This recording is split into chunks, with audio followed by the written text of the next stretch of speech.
Halo semuanya, zaman sekarang tuh ada banyak banget kan ya tren yang kelihatannya keren, estetik, pokoknya bikin kita pengen ikutan deh biar nggak FOMO, nggak ketinggalan. Dari kamar estetik ala Pinterest, wedding fancy estetik ala selebgram, terus juga gadget terbaru yang desainnya estetik, sampai traveling ke tempat-tempat yang hits dan estetik supaya bisa diupload di media sosial, bikin feed Instagram jadi estetik banget. Rasanya apa-apa mesti kelihatan estetik gitu, kalau enggak kayak bakal terkesan buluk.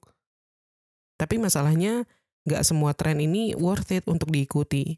Apalagi buat kita-kita yang kondisi keuangannya masih pas-pasan.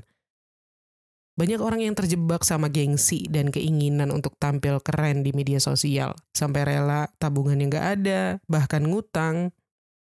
Niatnya pengen kelihatan sukses. Malah jadi makin miskin gara-gara salah ngatur duit. Nah, di episode kali ini kita bakal ngomongin tentang tren-tren kekinian yang bisa jadi jebakan finansial kalau kita nggak hati-hati. Oke, let's go kita bahas. Kita mulai dari tren yang pertama yaitu aesthetic lifestyle yang nggak realistis. Siapa di sini yang ngerasa hidupnya harus estetik biar kelihatan keren? Feed Instagram harus rapi, outfit harus matching, kamar harus estetik, bahkan sampai gaya hidup pun diatur biar kelihatan ala-ala Pinterest atau TikTok. Tapi problemnya, banyak dari kita yang nggak sadar kalau mengejar estetik kayak gini tuh sebenarnya sering jadi jebakan finansial.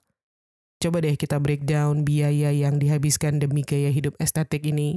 Mulai dari outfit ya, dekorasi kamar, skincare, sampai daily lifestyle kayak jajan kopi atau minuman manis.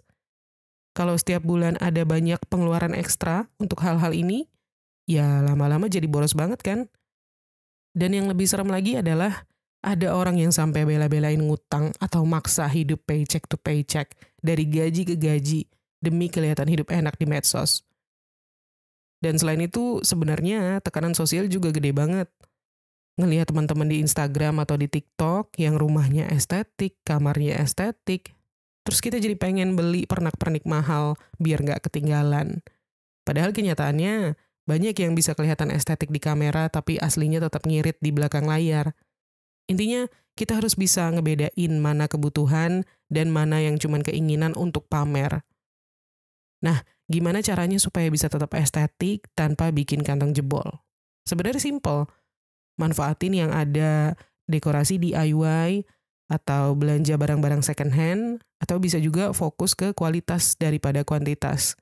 Gaya hidup estetik itu nggak harus mahal ya, nggak harus boros beli barang-barang yang nggak penting, asal kita kreatif dan nggak gampang kepancing sama FOMO.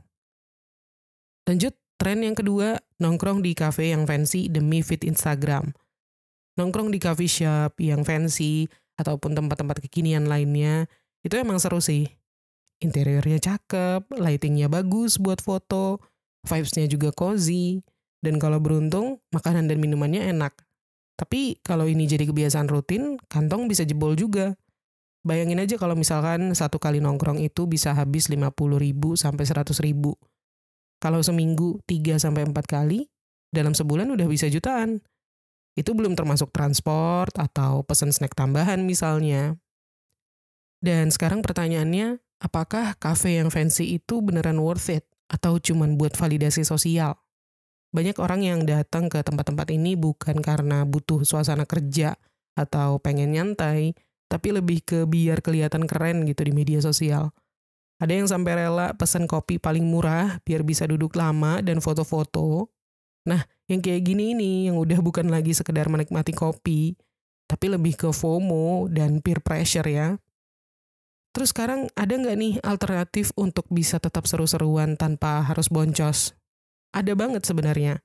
Misalnya, nongkrong di taman kota yang gratis, bawa kopi sendiri dari rumah, atau pilih cafe yang affordable tapi tetap nyaman. Intinya, jangan sampai gaya hidup nongkrong-nongkrong ini bikin kita kehilangan kontrol atas keuangan kita sendiri. Next, tren yang ketiga, glow up over budget.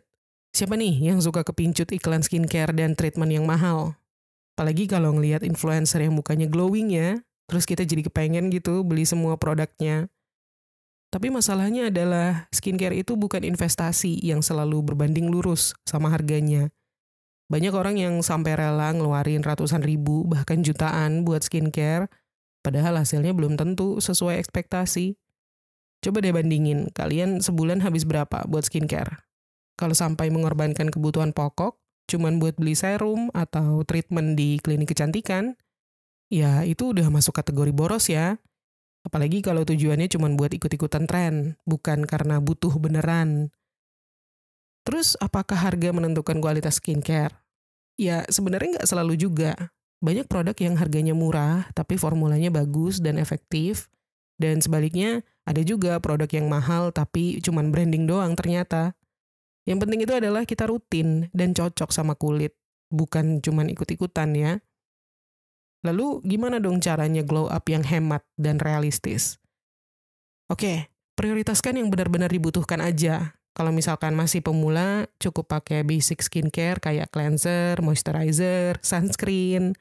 Nggak perlu beli semua produk yang lagi viral, yang lagi banyak direkomendasiin sama influencer.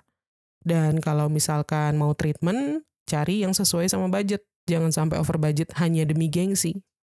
Glow up tuh harusnya bikin kita lebih percaya diri, bukan malah bikin dompet kita makin menderita ya. Next, tren yang keempat, upgrade gadget setiap tahun. Ini salah satu tren yang bikin banyak dari kita miskin ya. Upgrade gadget setiap tahun. Siapa di sini yang setiap ada handphone terbaru yang kelihatannya estetik banget desain badinya, tiba-tiba handphone lama jadi berasa jadul banget. Padahal baru setahun dipakai, baterainya masih oke, performa masih ngebut, nggak ada masalah. Tapi tetap aja kepikiran buat ganti ke model yang terbaru. Nah, masalahnya adalah kalau setiap tahun kita upgrade handphone, udah pasti duit yang kebuang itu nggak sedikit. Coba hitung aja, misal tahun ini kita beli handphone flagship harganya 15 juta, tahun depan jual handphone yang lama seharga 8 juta karena harganya udah turun, terus upgrade ke handphone terbaru yang harganya 17 juta. Berarti dalam setahun kita rugi sekitar 7-9 juta. Dan itu baru handphonenya, belum gadget lain kayak smartwatch, tablet, laptop, ataupun aksesoris gadget itu sendiri. Nah, sebenarnya kenapa sih banyak orang gampang terpancing untuk upgrade? Salah satu alasannya adalah marketing ya, trik marketing hype dari brand-brand besar. Mereka tuh jago banget bikin kita ngerasa kalau handphone lama kita udah kayak ketinggalan zaman.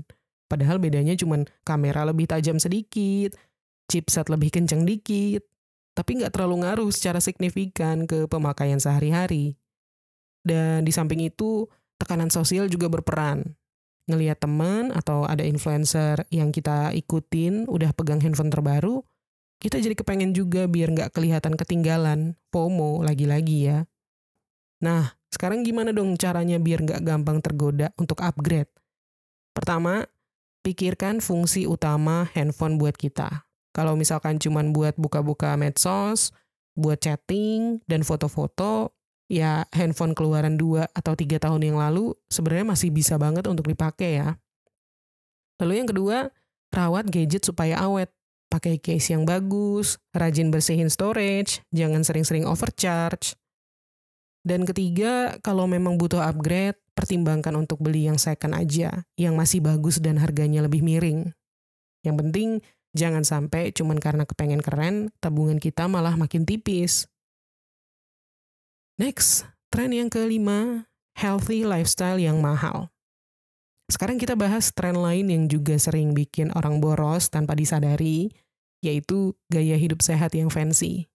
Banyak orang yang mikir kalau mau sehat itu harus langganan gym yang mahal, harus punya sepatu lari yang harganya berjuta-juta, beli suplemen premium, atau meal plan khusus yang harganya bikin dompet menangis ya. Tapi pertanyaannya, apa iya harus segitunya? Sebenarnya nggak ada yang salah dengan investasi untuk kesehatan. Tapi yang sering kejadian itu justru ujung-ujungnya malah cuman rajin di bulan-bulan pertama aja. Setelah itu, makin males, makin jarang ke gym, tapi tetap bayar setiap bulan karena udah terikat kontrak. Belum lagi kalau kita terjebak beli outfit gym yang branded ya, dan beli alat-alat olahraga yang mahal, atau suplemen yang sebenarnya nggak butuh-butuh banget. Dan udah beli sepatu lari, tapi larinya cuma sebulan sekali 2 kali. Sekarang kita coba bandingin deh, olahraga murah versus olahraga mahal. hasilnya sebenarnya nggak terlalu beda jauh. Faktanya, olahraga itu nggak harus selalu bayar mahal untuk dapetin hasil yang bagus. Lari pagi bisa gratis outdoor, workout di rumah bisa cukup pakai matras, push up dan sit up nggak perlu alat khusus. Bahkan banyak komunitas olahraga gratis yang bisa diikuti.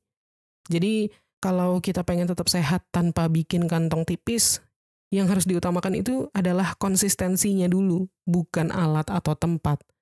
Kalau memang lebih nyaman untuk olahraga di gym, pilih yang sesuai dengan budget aja. Dan jangan mudah kepancing sama tren fitness yang sebenarnya nggak dibutuhkan. Intinya, gaya hidup sehat itu harusnya bikin badan makin fit, bukan bikin dompet makin sakit. Next, tren yang keenam, koleksi outfit estetik tapi jarang dipakai. Ada nggak di antara kalian yang pernah beli baju cuman buat sekali pakai? Entah itu buat acara kondangan, buat foto OOTD, atau sekedar ikut-ikutan tren fashion yang lagi viral di TikTok misalnya. Habis dipakai sekali, masuk lemari, terus dilupakan.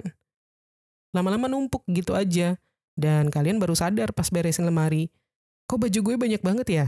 Tapi rasanya kayak tetap gak punya baju. Nah, ini jebakan finansial yang banyak orang gak sadari. Tren fashion itu adalah tren yang sangat cepat berubah. Dan kalau kita terus-terusan mengikuti perubahan tren itu, ya bakal jadi siklus yang gak ada habisnya. Dan parahnya lagi, ada yang sampai rela beli outfit mahal biar kelihatan fashionable. Padahal yang lebih penting dari harga itu sebenarnya cara kita mix and match baju biar tetap lifestyle ya. Coba kita hitung, misalnya setiap bulan beli minimal 3 baju seharga 200.000. Dalam 1 tahun, totalnya udah 7-8 juta buat baju-baju yang mungkin cuma dipakai sekali 2 kali. Uang segitu, kalau ditabung atau diinvestasikan, bisa jadi modal buat hal yang lebih penting kan? Nah, sekarang gimana caranya biar nggak gampang tergoda untuk beli baju hanya untuk tren sesaat? Oke, salah satu konsep yang bisa kita terapkan adalah capsule wardrobe. Intinya, beli pakaian yang timeless dan gampang dipadu-padankan. Jadi nggak perlu punya banyak pakaian ya, tapi tetap bisa bikin berbagai lifestyle yang beda-beda. Dan selain itu, kita juga bisa mulai belanja baju second hand, karena banyak banget thrift store yang ngejual barang berkualitas dengan harga yang miring. Pokoknya yang jelas, fashion itu bukan soal seberapa mahal atau seberapa banyak koleksi kita. Tapi bagaimana kita bisa tetap stylish dengan cara yang cerdas dan gak boros. Jangan sampai baju makin numpuk, sementara duit makin tipis ya. Next, tren yang ketujuh, jebakan langganan aplikasi streaming dan digital service. Oke, siapa di sini yang punya Netflix, punya Disney Plus, pakai Spotify, YouTube Premium, Prime Video, Apple Music, dan entah berapa aplikasi streaming lainnya? Coba kita jujur, dari semua aplikasi itu, berapa yang benar-benar kita pakai setiap hari? Karena faktanya, banyak orang langganan di awal itu semangat, tapi setelah beberapa bulan malah jarang banget ditonton. Uang tetap kepotong setiap bulan, tapi kita bahkan lupa kalau masih langganan. Kita coba hitung ya, Netflix aja itu 186.000 per bulan. Disney Plus 65.000 per bulan. Spotify Premium 55.000 per bulan. YouTube Premium 59.000 per bulan. Dan Prime Video 89.000 per bulan. Kalau semua di-subscribe, sebulan bisa habis lebih dari 450.000. Setahun, udah 5-6 juta sendiri cuman buat langganan aplikasi doang. Nah, sebenarnya apakah kita benar-benar butuh semua itu? Kalau mau hemat, ada beberapa trik yang bisa diterapkan. Pertama, pilih 1-2 layanan yang paling sering dipakai, yang lain stop dulu. Atau yang kedua, gabungin langganan bareng teman atau keluarga supaya lebih murah. Dan ketiga, manfaatkan free trial atau promo diskon yang sering muncul untuk pengguna baru. Intinya, kalau ngerasa udah makin banyak aplikasi streaming tapi jarang dipakai, mungkin udah waktunya evaluasi pengeluaran. Next, tren yang ke-8, rumah atau kamar estetik. Siapa sih yang nggak pengen punya kamar atau rumah yang estetik, ala-ala Pinterest gitu kan? Lengkap sama lampu yang warm tone, meja kayu minimalis, dan tanaman hias di sudut ruangan. Apalagi kalau sering lihat room tour di TikTok atau di YouTube, rasanya tuh kayak langsung pengen gitu remake kamar, biar bisa masuk kategori cozy vibes. Tapi masalahnya banyak orang yang maksa ngikutin tren ruangan estetik ini. Padahal kondisi keuangan belum memungkinkan. Udah sewa tempat tinggal dengan harga tinggi biar lokasinya strategis, tapi masih harus mikirin cicilan furniture, dekorasi, sampai alat-alat elektronik yang semuanya harus serba estetik. Belum lagi biaya tambahan kayak listrik, internet, parkir, yang bisa bikin budget makin jebol. Ironis banget kan, punya tempat tinggal yang estetik, tapi rekening isinya nyaris kosong. Jadi gimana caranya biar bisa tetap punya tempat tinggal yang nyaman, estetik, tapi nggak ngabisin banyak duit? Pertama-tama tentunya prioritaskan kenyamanan dulu ya, bukan sekadar estetika. Percuma kan kalau punya kamar estetik, tapi kasurnya nggak nyaman, atau AC-nya bocor misalnya. Selain itu, gunakan dekorasi budget friendly. Misalnya, beli barang yang second hand, atau dekorasi DIY aja, atau pilih furniture yang multifungsi, supaya nggak perlu beli banyak barang. Dan jangan maksa diri untuk upgrade tempat tinggal kalau finansial belum siap ya. Mending tinggal di kos-kosan atau kontrakan yang lebih murah, tapi cash flow aman daripada ngejar gengsi buat punya tempat tinggal yang lebih mewah, tapi setiap bulan pusing bayar tagihan. Next, tren yang ke-9, wedding dan pre-wedding over budget. Nggak bisa dipungkiri, pernikahan di Indonesia itu udah kayak ajang pamer sosial. Dari venue yang mewah, dekorasi serba bunga, gaun pengantin custom, catering dengan beragam menu makanan, sampai pre-wedding di spot-spot yang estetik gitu ya. Pokoknya harus kelihatan wah deh biar bisa diposting di Instagram. Tapi pertanyaannya, apakah pernikahan harus selalu mewah? Banyak pasangan yang maksa bikin pernikahan ala sultan, padahal finansialnya masih UMR ya. Ada yang rela ngutang puluhan bahkan ratusan juta demi acara satu hari, atau pakai tabungan habis-habisan sampai nggak punya dana buat kehidupan setelah menikah. Belum lagi pre-wedding. Banyak yang mikir kalau pre-wedding itu harus di Bali misalnya, atau di tempat-tempat yang harga sewanya mahal dan harus estetik. Tapi realitanya, biaya untuk semua itu, tiket pesawat, hotel, makeup artist, fotografer, dan outfit, itu semua bisa menghabiskan puluhan juta. Dan ironisnya, foto pre-wed itu hanya dinikmati beberapa kali. Setelah itu masuk hard disk dan lupa. Lalu gimana sih caranya tetap bisa nikah dengan berkesan tanpa bikin rekening menangis? Nah, yang pertama, fokus ke inti pernikahan, bukan hanya gengsi. Karena tamu undangan yang datang pun sebenarnya nggak peduli ya sama dekorasi bunga itu asli atau plastik misalnya. Lalu bikin anggaran yang realistis. Jangan sampai setelah menikah malah langsung stres mikirin cicilan utang pesta.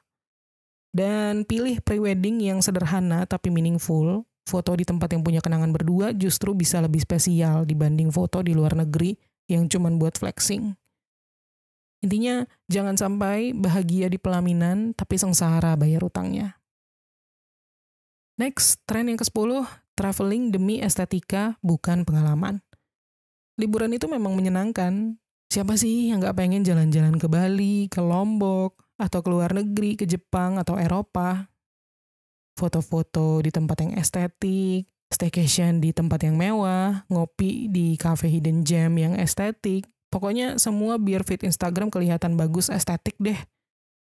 Tapi kalau niatnya cuma buat dapat foto keren aja, itu udah tanda-tanda jelas liburan yang menjelma menjadi jebakan finansial. Banyak orang yang maksa traveling ke tempat-tempat mahal, padahal duitnya nggak cukup. Ada yang nekat pakai kartu kredit atau pay later untuk beli tiket dan booking hotel biar bisa pamer di media sosial. Dan yang lebih konyol lagi, banyak yang liburan mahal tapi nggak benar-benar menikmati perjalanannya. Kenapa? Karena terlalu sibuk mikirin konten. Pagi harus sunrise di pantai, siang harus foto di spot yang viral, malamnya harus fine dining biar kelihatan fancy. Akhirnya, bukannya refreshing, malah capek sendiri kejar-kejaran sama itinerary. Nah, sebenarnya apakah liburan itu harus mahal biar seru? Nggak juga ya. Yang bikin liburan berkesan itu bukan tempatnya, tapi pengalaman yang didapatkan. Jadi, kalau mau traveling tanpa bikin kantong jebol, coba pilih destinasi yang sesuai dengan budget. Liburan di dalam negeri juga banyak yang oke, nggak harus ke luar negeri. Terus juga fokus pada pengalaman bukan ke estetika. Daripada menghabiskan banyak uang untuk hotel yang mahal, mending alokasikan untuk explore lebih banyak tempat dan aktivitas yang menarik. Dan juga manfaatkan promo maupun diskon ya. Banyak tiket pesawat dan hotel yang sering memberikan diskon kalau kita jeli mencari kesempatan. Intinya, jangan sampai deh liburan yang seharusnya bikin happy justru malah bikin stres karena tagihan numpuk pas pulang. Nikmati perjalanan bukan sekadar ngejar estetik untuk media sosial. Next, tren yang ke-11, beli peralatan content creator padahal cuman hobi. Jadi content creator itu kelihatannya gampang dan seru. Lihat orang lain bikin vlog, review barang, atau bikin video estetik di TikTok, langsung pengen ikutan. Apalagi kalau ada yang sukses dan dapat banyak cuan dari AdSense, dari brand deals, ataupun jualan digital produk ya. Rasanya kayak kita jadi pengen juga gitu. Tapi masalahnya banyak orang yang langsung boros di awal, beli peralatan yang mahal tanpa mikirin apakah ini beneran bakal dijalanin serius atau cuman euforia sesaat. Misalnya baru mau mulai, langsung beli kamera yang harganya berjuta-jutaan. Atau baru bikin satu video, udah kepikiran buat beli lensa tambahan. Belum dapat banyak views, tapi udah check out ring light, green screen, mikrofon, bahkan setup PC gaming misalnya. Ujung-ujungnya mungkin cuman semangat di 1 bulan pertama. Setelah itu bosan atau nyerah karena nggak ada hasil yang instan. Kamera akhirnya jadi pajangan, mikrofon berdebu di pojokan meja, dan duit yang keluar nggak bisa balik lagi. Padahal jadi content creator itu nggak harus mahal ya. Banyak YouTuber maupun TikToker yang awalnya cuman pakai handphone seadanya, yang penting itu konsisten bikin konten, bukan peralatannya dulu yang dimaksimalin. Jadi kalau misalkan ada di antara kalian yang benar-benar mau serius terjun ke dunia content creation, coba deh mulai dari alat yang ada dulu. Kamera handphone zaman sekarang udah bagus banget kok, udah cukup, nggak perlu langsung beli gear yang mahal. Selain itu, fokus di konsistensi dulu. Bikin 10-20 video pakai alat seadanya. Kalau setelah itu kalian masih semangat, baru deh mulai pikiran untuk upgrade alat, tapi secara bertahap ya. Dan bisa juga pertimbangkan untuk sewa atau beli yang second hand. Banyak yang jual kamera ataupun mikrofon second dengan harga yang lebih murah daripada yang baru pastinya. Jangan sampai terjebak sama mindset harus punya peralatan mahal dulu baru bisa sukses, karena pada akhirnya yang bikin orang sukses di dunia content creation itu bukan alatnya, tapi kreativitas dan konsistensi. Jadi intinya, tren itu boleh diikuti, tapi jangan lupa untuk sesuaikan sama kondisi keuangan ya. Ingat, kehidupan finansial jangka panjang itu lebih penting daripada sekedar validasi sosial yang cuman sementara. Sebelum kalian ikutin suatu tren, selalu tanya dulu ke diri kalian sendiri. Aku ngikutin ini karena benar-benar butuh atau cuman pengen pamer, pengen validasi. Kalau jawabannya lebih ke pengen pamer, gengsi, mending pikir ulang deh. Kalau menurut kalian masih ada tren lain yang juga bikin boros, langsung komen di bawah ya. Oke? Segitu dulu episode kali ini. Semoga bermanfaat dan terima kasih udah nonton. Sampai ketemu di tips menuju kekayaan berikutnya.